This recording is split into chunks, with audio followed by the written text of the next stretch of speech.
Chris, I want to start with you because you and I spent some time together when you were writing your book. And, you know, we were talking about the world of workplace and the changes and all the rest of it. And I was, you know, when we were preparing for this webinar, I was sort of thinking back, if only we had known what was about to come. And perhaps you did, because the title of your book landed at the best possible time, I think, as organizations had to shift everyone out of their buildings. But looking back pre-pandemic, do you think some of the changes that we're talking about and some of the changes that organizations are talking about are fundamentally different approaches than what we had pre-pandemic? Or do you think it's just accelerated some of the things that you were starting to see the world of workplace start to adopt? Wow. I think you're the master of the understatement, really.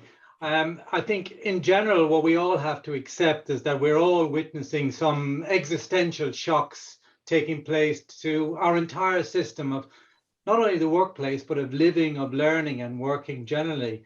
And I think, you know, you can choose to either view it as a challenge or as a huge opportunity, because we're living through a massive shift from fixed to fluid, which some companies did recognize pre-COVID.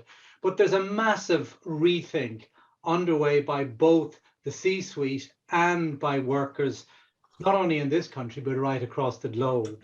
And they're asking three key questions. What is office work really all about? How will office workers want to work in the years ahead? And where is office work done? And if we don't accept that these three factors are interdependent, then we risk moving into the future sideways by continuing to use 20th century thinking to solve, you know, 21st century problems. Because as you rightly say, for the last 20 years, there's been a huge shift in so many things, and some companies have recognized them and embraced different ways of working, from activity-based working, whatever. But there were 6 key things that happened over the last 15, 20 years, brought about by the arrival of this, the smart device, and by a whole cohort of other more people-related issues, which I'm sure Megan will highlight. But we've moved from analog to digital. We've moved from process work to knowledge work. We've come out of our silos into a more systems network way of operating. We certainly moved from being static to fluid, and we've been moved to being much more porous than the closed world of the past.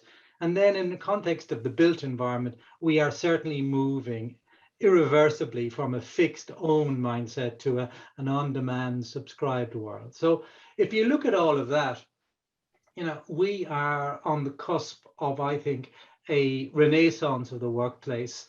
And I think, you know, it's a huge opportunity. We shouldn't look at it as a challenge, but we should think about this holistically, and we should think about people and place rather than the other way around.